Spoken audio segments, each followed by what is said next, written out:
Majelis Umum Perserikatan Bangsa-Bangsa atau PBB menyetujui sebuah deklarasi yang berisi langkah-langkah konkret menuju solusi dua negara antara Israel dan Palestina pada Jumat 12 September 2025. Resolusi yang diberi nama Deklarasi New York itu menyatakan sebanyak 142 suara mendukung, 10 menentang, dan 12 abstain. Penolakan datang dari negara Amerika Serikat, Israel, Argentina, Hungaria, Mikronesia, Nauru, Palau, Papua Nugini, Paraguay, dan Tonga. Berita selanjutnya, situasi di Arab Saudi kembali menjadi sorotan setelah suara yang diduga ledakan keras terdengar di dekat Masjid Nabawi Madinah pada Kamis 11 September 2025 dini hari. Peristiwa itu sekitar pukul 5:43 waktu setempat itu sempat memicu kepanikan jemaah yang tengah melaksanakan sholat subuh. Video yang beredar di media sosial memperlihatkan cahaya melesat di langit disertai dentuman keras. Sebagian warganet menduga peristiwa itu akibat rudal yang berhasil dicegat oleh sistem pertahanan Saudi.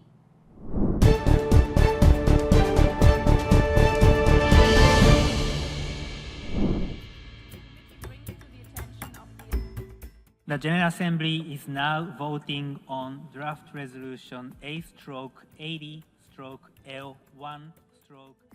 Majelis Umum Perserikatan Bangsa-Bangsa atau PBB menyetujui sebuah deklarasi yang berisi langkah-langkah konkret menuju solusi dua negara antara Israel dan Palestina pada Jumat 12 September 2025.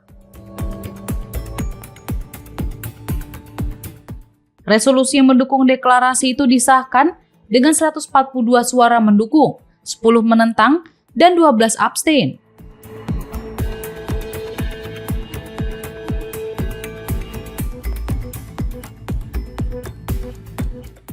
Deklarasi New York tersebut merupakan hasil konferensi internasional di PBB pada Juli lalu, yang digagas oleh Arab Saudi dan Prancis.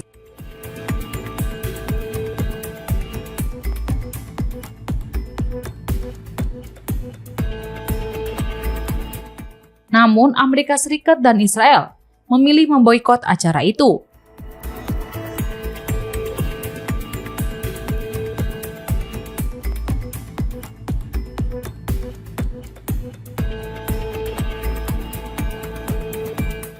Dalam deklarasi, PBB menekankan perlunya langkah-langkah konkret, berjangka waktu, dan tidak dapat diubah menuju pembentukan negara Palestina.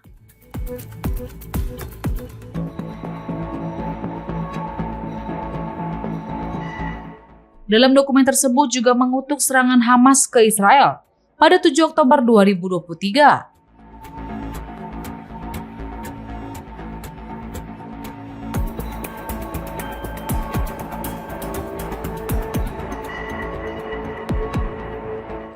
Serta mengecam serangan Israel terhadap warga sipil dan infrastruktur di Gaza yang menyebabkan krisis kemanusiaan.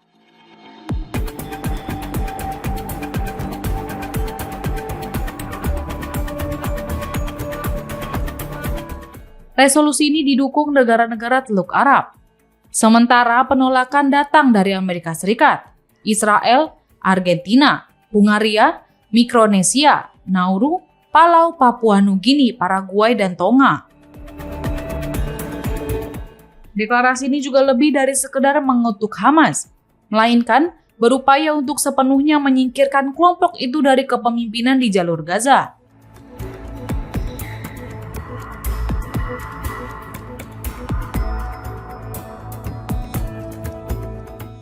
Tak hanya itu, deklarasi tersebut juga mencakup pembahasan mengenai pengerahan misi stabilisasi internasional sementara ke wilayah yang terdampak.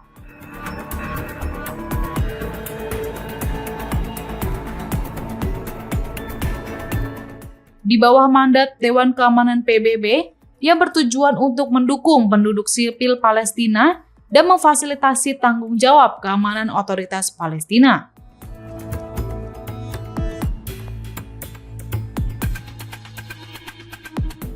Kendati begitu, Amerika Serikat menilai pemungutan suara tersebut hanya sebagai aksi publisitas yang salah arah dan tidak tepat waktu.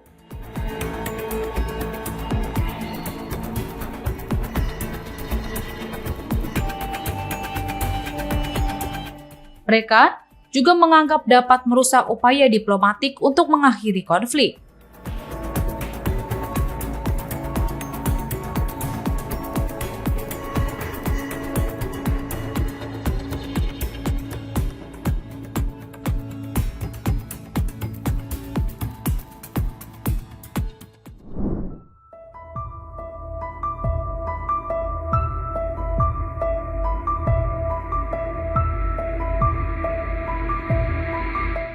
Situasi di Arab Saudi kembali menjadi sorotan setelah suara yang diduga ledakan keras terdengar di dekat Masjid Nabawi, Madinah pada Kamis 11 September 2025 dini hari. Peristiwa sekitar pukul 05.43 waktu setempat itu sempat memicu kepanikan jamaah yang tengah melaksanakan sholat subuh. Video yang beredar di media sosial memperlihatkan cahaya melesat di langit disertai dentuman keras.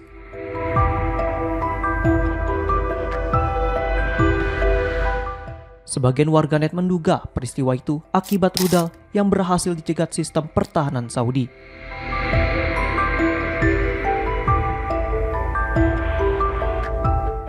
Namun otoritas Al-Haramain meminta masyarakat tidak berspekulasi dan menunggu informasi resmi yang terverifikasi.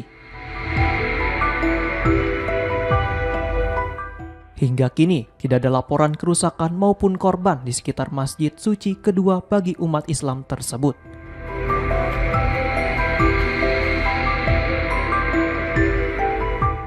Meski demikian, spekulasi terus bermunculan.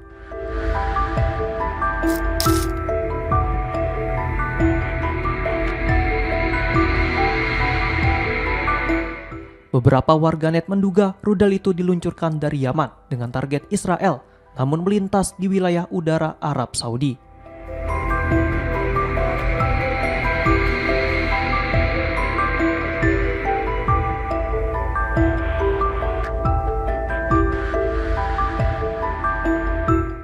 Arab Saudi memang berbatasan langsung dengan Yaman yang sejak lama dilanda perang saudara. Dan kini semakin terseret dalam eskalasi konflik regional akibat perang Israel-Palestina di Gaza.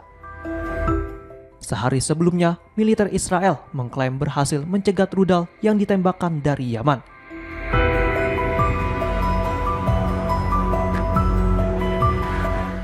Tak lama setelah melancarkan serangan udara ke Sanaa dan Provinsi Jauf.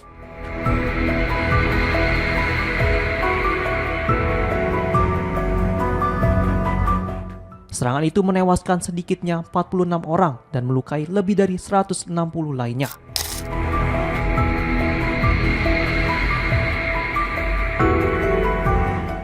Hingga laporan ini diterbitkan, pemerintah Arab Saudi belum mengeluarkan pernyataan resmi terkait insiden di Madinah.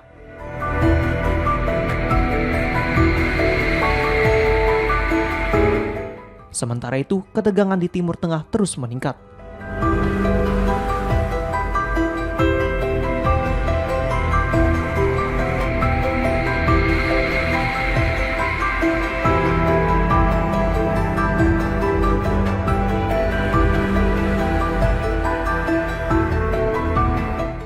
Israel sebelumnya juga menyerang Qatar dengan target para pemimpin Hamas.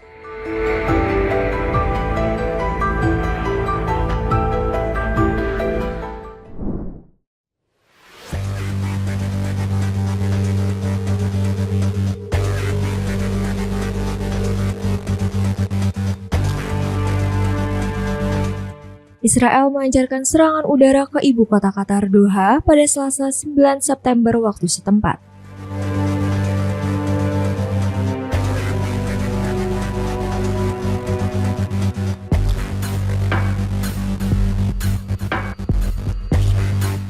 Israel mengatakan serangan tersebut ditujukan kepada para pemimpin Hamas yang berada di sana.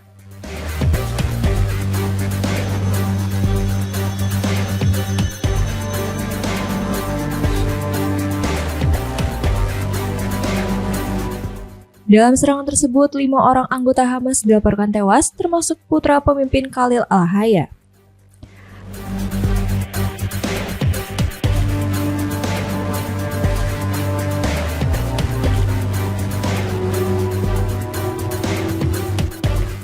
Lantas, mengapa kantor Biro Politik Hamas berada di luar wilayah Palestina?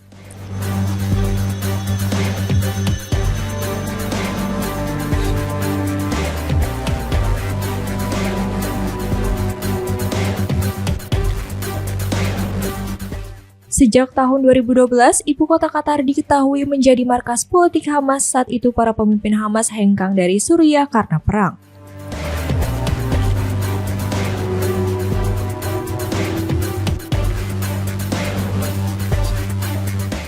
Menurut pejabat Qatar, keputusan menampung Hamas berawal dari permintaan Amerika Serikat agar ada jalur komunikasi tidak langsung dengan kelompok tersebut.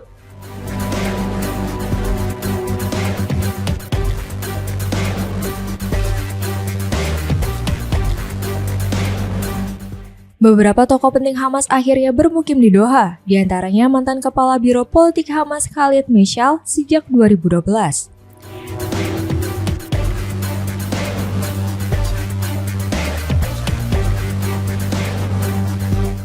Disusul Ismail Haniyeh, mantan Perdana Menteri Palestina yang menetap di Qatar sejak 2017.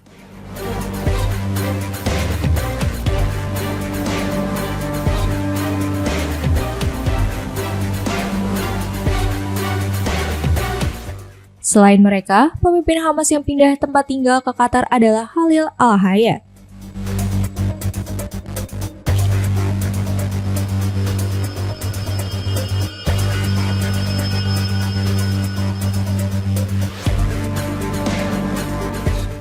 Kehadiran Hamas di Qatar juga tidak lepas dari peran negara tersebut sebagai pemberi bantuan finansial untuk Gaza yang sudah lama diblokade Israel.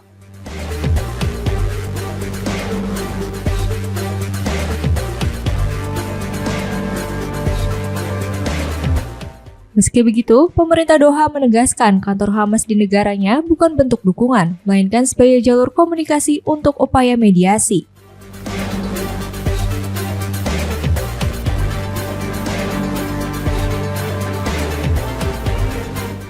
Peran Qatar sebagai mediator bukan hal baru, karena pada 2013, negara Teluk tersebut juga memfasilitasi perundingan damai antara Taliban dengan Amerika Serikat.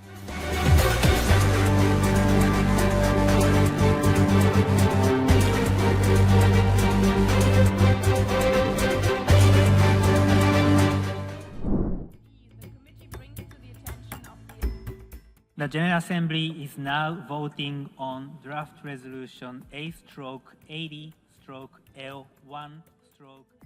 Majelis Umum Perserikatan Bangsa-Bangsa atau PBB menyetujui sebuah deklarasi yang berisi langkah-langkah konkret menuju solusi dua negara antara Israel dan Palestina pada Jumat 12 September 2025. Resolusi yang mendukung deklarasi itu disahkan dengan 142 suara mendukung, 10 menentang, dan 12 abstain.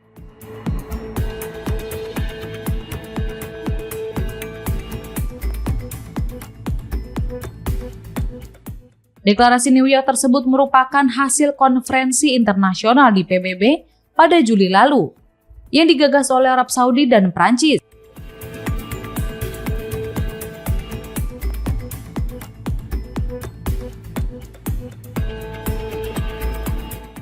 Namun, Amerika Serikat dan Israel memilih memboikot acara itu.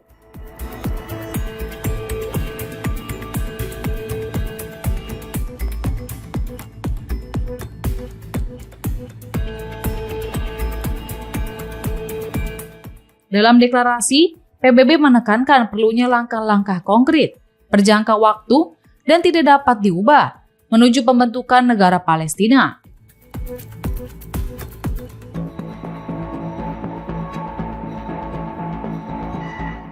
Dalam dokumen tersebut juga mengutuk serangan Hamas ke Israel pada 7 Oktober 2023.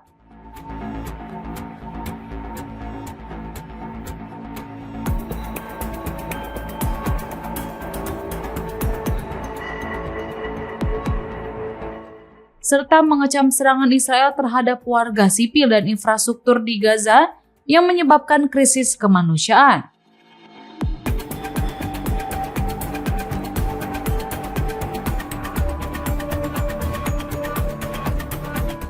Resolusi ini didukung negara-negara Teluk Arab. Sementara penolakan datang dari Amerika Serikat, Israel, Argentina, Hungaria, Mikronesia, Nauru, Palau, Papua Nugini, Paraguay, dan Tonga. Deklarasi ini juga lebih dari sekedar mengutuk Hamas, melainkan berupaya untuk sepenuhnya menyingkirkan kelompok itu dari kepemimpinan di jalur Gaza.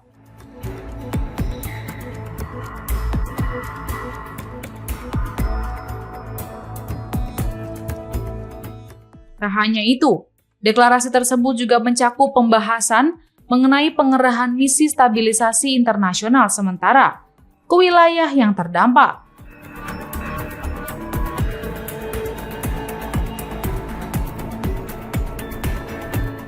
Di bawah mandat Dewan Keamanan PBB yang bertujuan untuk mendukung penduduk sipil Palestina dan memfasilitasi tanggung jawab keamanan otoritas Palestina.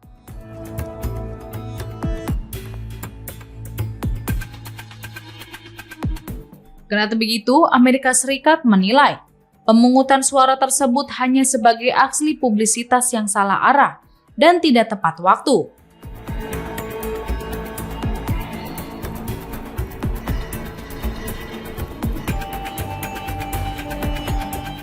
Mereka juga menganggap dapat merusak upaya diplomatik untuk mengakhiri konflik.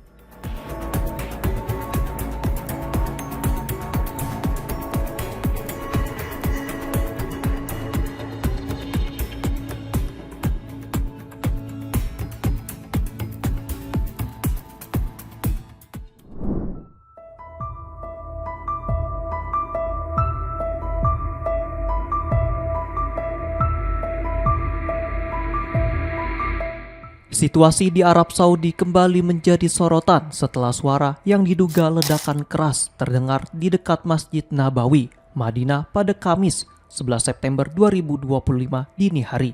Peristiwa sekitar pukul 05.43 waktu setempat itu sempat memicu kepanikan jamaah yang tengah melaksanakan sholat subuh.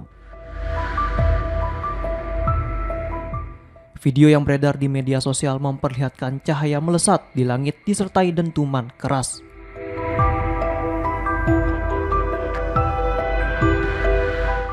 Sebagian warganet menduga peristiwa itu akibat rudal yang berhasil dicegat sistem pertahanan Saudi.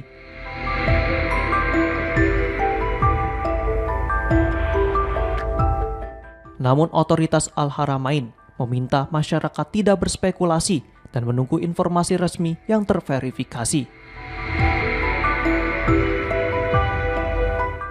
Hingga kini, tidak ada laporan kerusakan maupun korban di sekitar masjid suci kedua bagi umat Islam tersebut.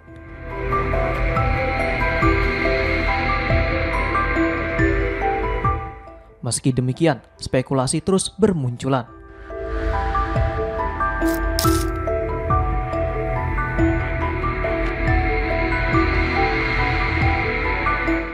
Beberapa warganet menduga rudal itu diluncurkan dari Yaman dengan target Israel, namun melintas di wilayah udara Arab Saudi.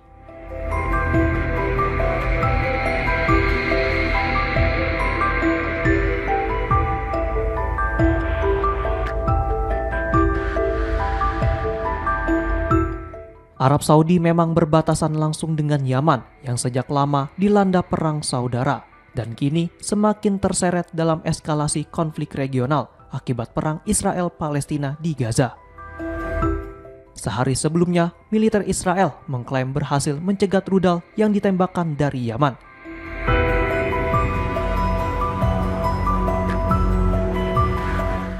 Tak lama setelah melancarkan serangan udara ke Sanaa dan Provinsi Jauf.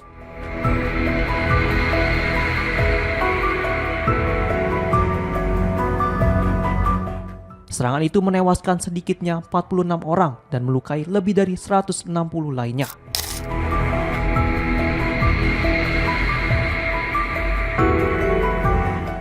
Hingga laporan ini diterbitkan, pemerintah Arab Saudi belum mengeluarkan pernyataan resmi terkait insiden di Madinah.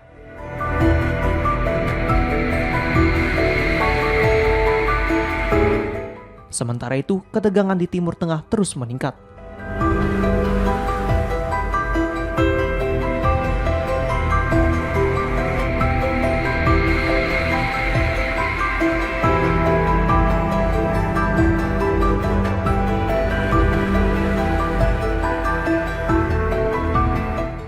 Israel sebelumnya juga menyerang Qatar dengan target para pemimpin Hamas.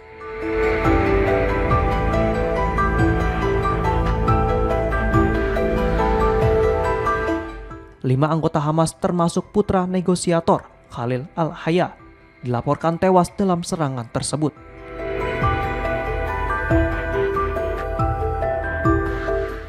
Seorang polisi Qatar juga menjadi korban.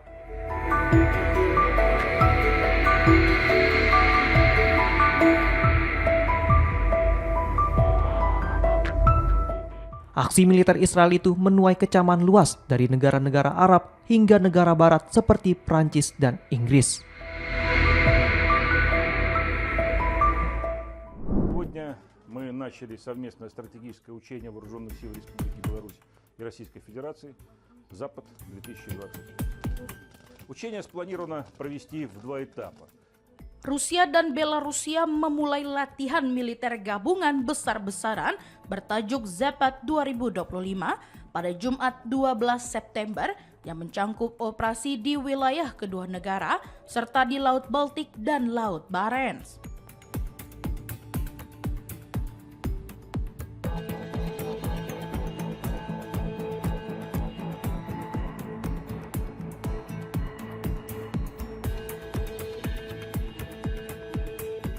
Kementerian Pertahanan Rusia menjelaskan bahwa latihan tersebut sudah dijadwalkan jauh sebelum insiden drone yang memicu ketegangan dengan Polandia.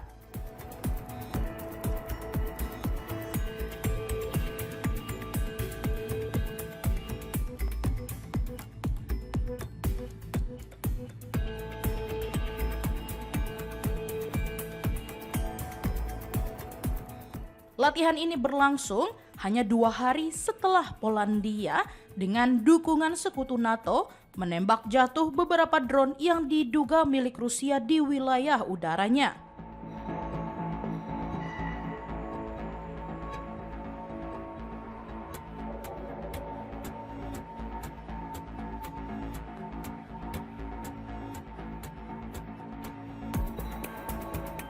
Melalui pernyataan di Telegram yang dikutip AFP, Kementerian Pertahanan Rusia menyebut tujuan latihan adalah meningkatkan keterampilan komando dan staf, memperkuat kerjasama, serta memberikan pelatihan lapangan bagi pasukan regional dan koalisi.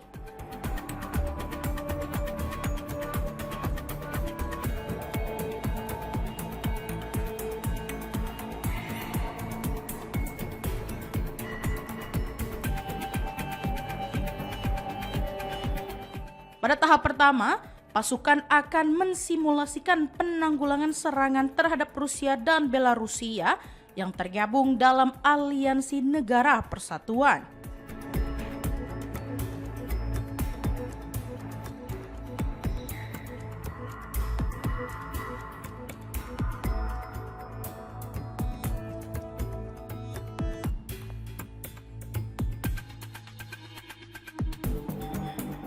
Tahap berikutnya difokuskan pada pemulihan integritas teritorial aliansi tersebut serta penghancuran musuh dengan melibatkan pasukan dari negara-negara sahabat.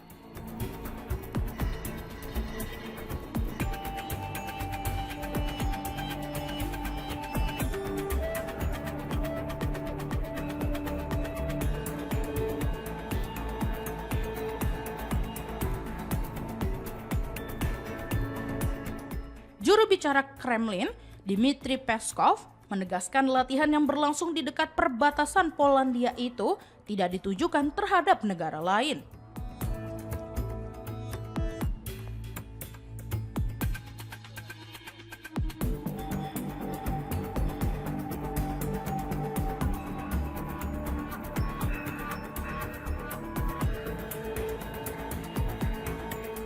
Namun, insiden drone di wilayah Polandia tetap dipandang Barat sebagai peringatan bagi NATO dan dianggap sebagai provokasi Rusia.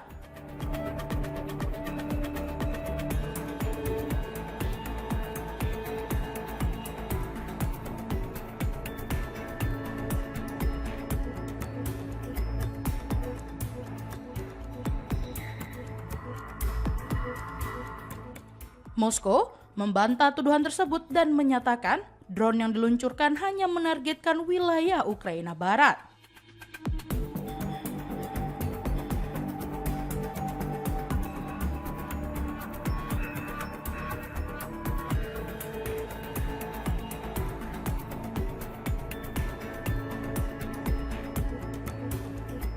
Seorang diplomat Rusia di Polandia juga menyebut drone yang jatuh di wilayah Polandia kemungkinan berasal dari arah Ukraina.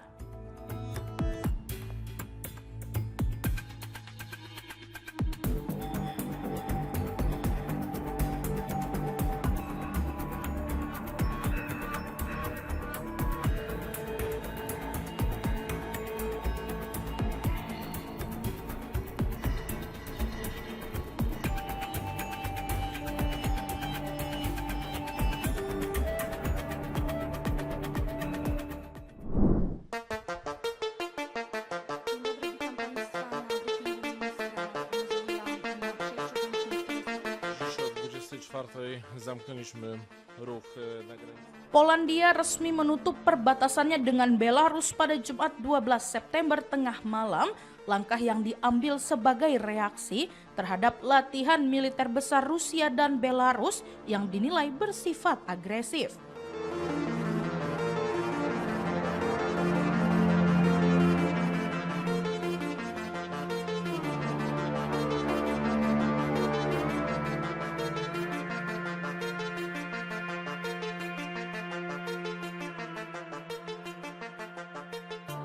Menteri Dalam Negeri Polandia, Marcin Kierwiński, menilai latihan gabungan yang dinamai Zepet itu sedang menguji skenario perang ofensif yang diarahkan terhadap Polandia maupun Uni Eropa.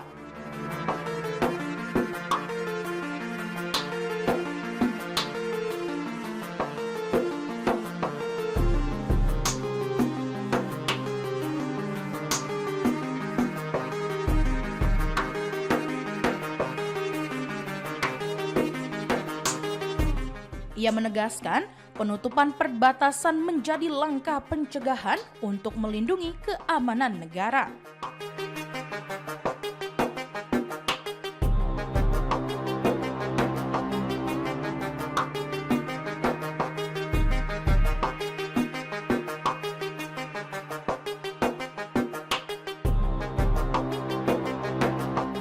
Sebelum kebijakan tersebut diberlakukan, hanya tersisa 2 pos lintas batas yang masih beroperasi antara Polandia dan Belarus.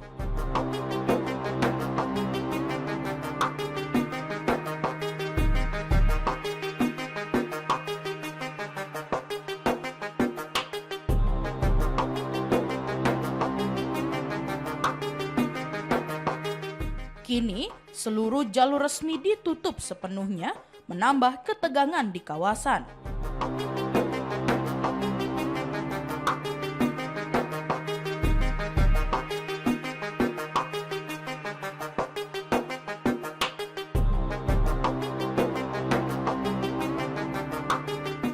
Di sisi lain, Kementerian Luar Negeri Belarus memanggil kuasa usaha Polandia pada awal pekan ini untuk melayangkan protes.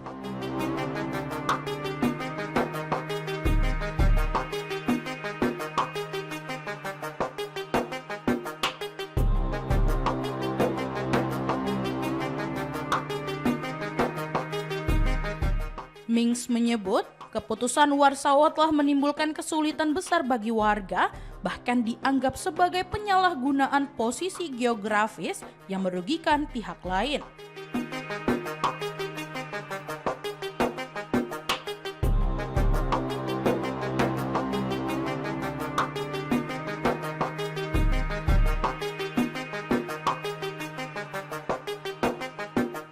Menurut keterangan Menteri Pertahanan Belarus, latihan Zepet 2025 akan melibatkan simulasi penggunaan senjata nuklir serta uji coba rudal hipersonik jarak menengah buatan Rusia bernama Oreshnik.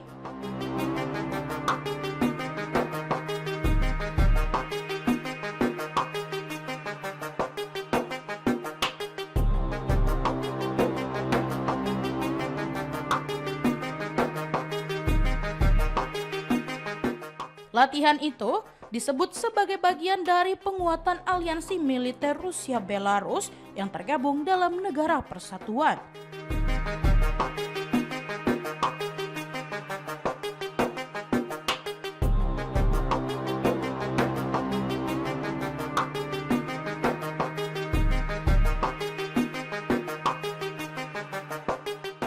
Di tengah meningkatnya tensi, NATO juga menggelar latihan militer di sisi perbatasannya. Polandia dan Lituania tercatat telah memulai latihan bersama pasukan sekutu sejak awal bulan ini. Langkah yang menambah suasana saling unjuk kekuasaan di kawasan timur Eropa.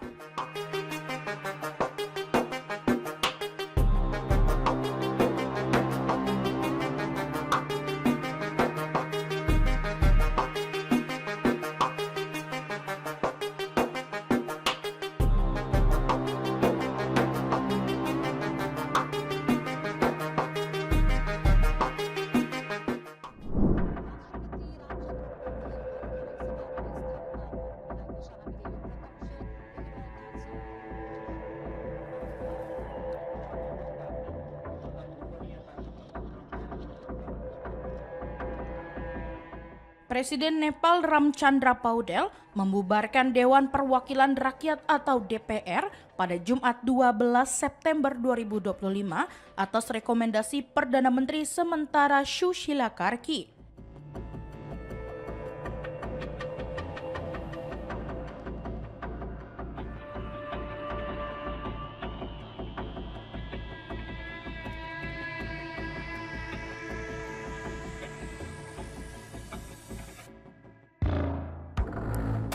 Pemilu parlemen baru dijadwalkan berlangsung 21 Maret 2026 mendatang.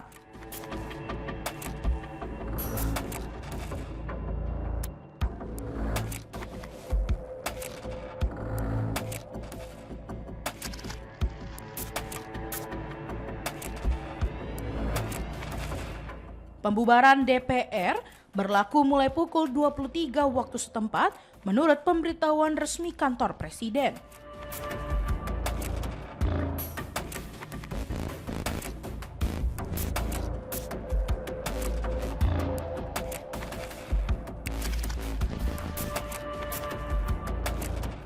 Pada hari yang sama, Sushila Karki, mantan Ketua Mahkamah Agung berusia 73 tahun, dilantik sebagai Perdana Menteri sementara sekaligus perempuan pertama yang memimpin pemerintahan Nepal.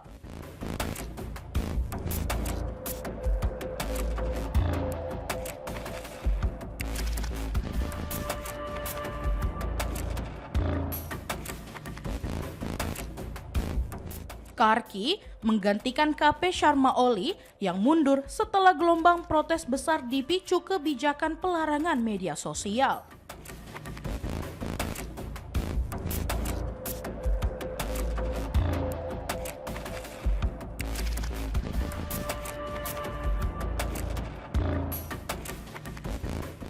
Pelantikannya berlangsung di hadapan Presiden Paudel, pejabat tinggi negara serta komunitas diplomatik.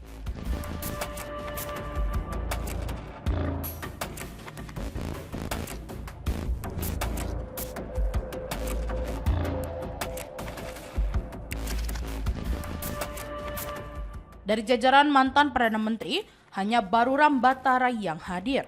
Penunjukan Karki disambut meriah, terutama oleh generasi muda yang menjadi motor penggerak demonstrasi.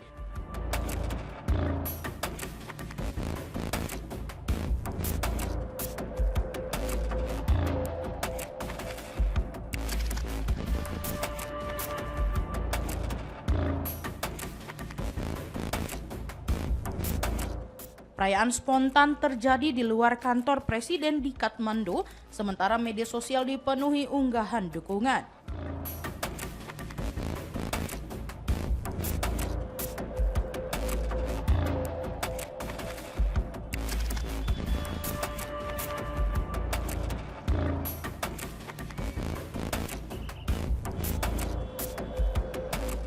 Keputusan Paudel menunjuk Karki sebagai Perdana Menteri transisi diambil setelah serangkaian konsultasi dengan militer, partai politik, pakar hukum, dan tokoh masyarakat sipil. guna menyiapkan jalan menuju pemilu mendatang.